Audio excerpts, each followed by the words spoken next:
good Celtics or just bad Warriors? Well, I think it was bad Warriors. I mean, I'll leave it to Max to give Boston all the credit in the world, and I can understand that. But this was clearly bad Warriors. Number one, Klay Thompson didn't play.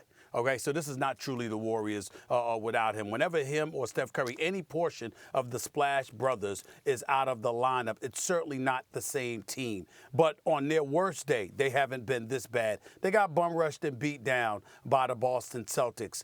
Gordon Hayward, who's only scored, he scored over 20 about 4 times this entire season, dropped 30 on them last night, shooting 12 of 16 from the field. You don't anticipate that happening. Kevin Durant only has 18 points. That's almost blasphemous, for crying out loud. That's not something that we expect to see from him. And then, of course, there is the issue of Boogie Cousins. Let me be very, very clear. Boogie Cousins, I offered him an apology months ago because, my goodness, I did not expect him to come back so soon from the Achilles injury and play the way that he played offensively. I expected him back around now as opposed to January 18th. But offensively, he's come back and has made a contribution.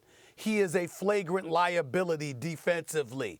You had Brad Stevens calling plays against him half the night, for crying out loud. Wherever he was, be in attack mode. Action plays called in his direction all night long, which speaks to the level of frustration that he ultimately displayed in doing what he did, getting into it with Baines. The bottom line is he's a defensive liability. There's no way to cut it. You look at him perform. With him on the court, they're a minus. Without him, but the 4 other guys on the court, they're like a plus 12 or 13 or something like that. This is the Golden State Warriors that we're talking about. So when I looked at them last night against Boston and the lethargy that they put on display, as Steve Kerr accurately pointed out, they seemed to be in cruise control. They didn't seem to prioritize anything. They seemed ill-equipped, as if they took Boston for granted. Like, Boston is struggling. We're the reigning defending 2-time champions. We know we're going to bum rush them. Let them come in here and get this butt whipping. It's really that simple. They were completely arrogant. They took it for granted,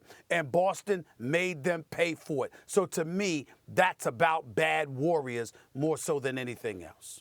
You go on the road and beat the defending champion Golden State Warriors by 33, you're balling. That was great Celtics. Not good Celtics, great Celtics. When I've been saying all along, Stephen A., they're your pick to get out of the East. You never backed off that. You got nervous, but you never backed off it. But I've been saying the same thing the whole time. There is in that team somewhere a championship-level team. It's in there somewhere. They had to find it. And what Kyrie Irving say? They take this plane ride, right? They work things out.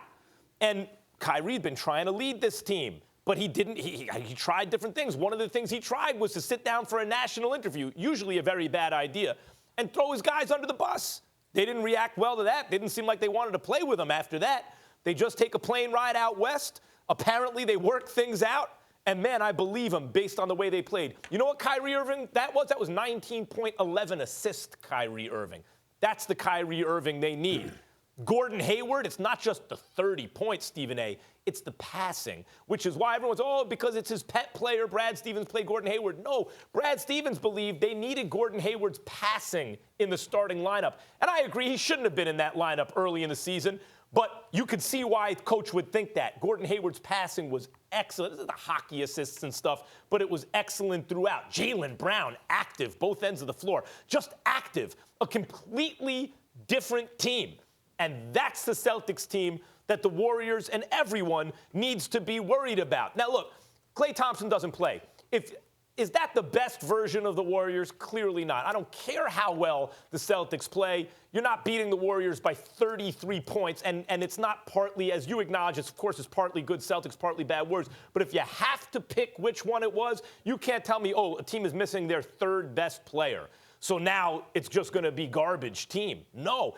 And the fact that the Celtics did it on the road, think about this. The Celtics can't buy a win after the All-Star break. They have all these kind of problems. We're leaving them for dead. They get on the plane, work things out, and when they land, they beat the Warriors. Warriors aren't playing second to back-to-back. They beat the Warriors by 33 points because they balled. 8 deep, they balled last night.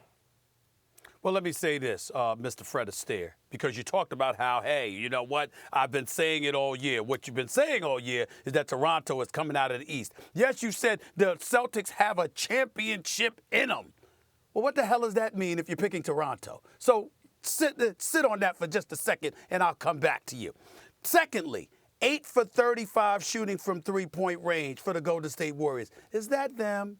The Golden State Warriors shoot 38.3%. They are second in the NBA to the San Antonio Spurs.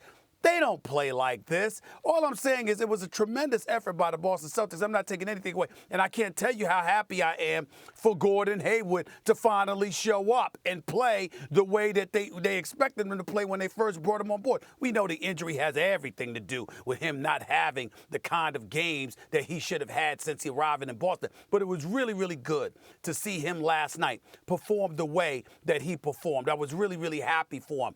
But again, I go back to the three-point shooting.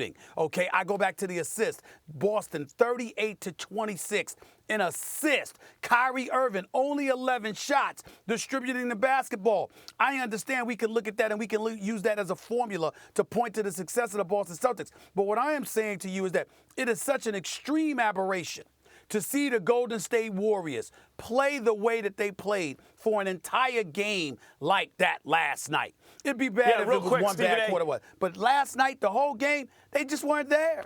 Look, I know we got to move on. All I'll say is this. 8 for 33 from three. They could have 35. been 35. They could have been 18 for 35 from three. They'd have lost by 3 points. They lost by 33 points, my man. They could have shot over 50% from three against that Celtics team last night. They lose by 3.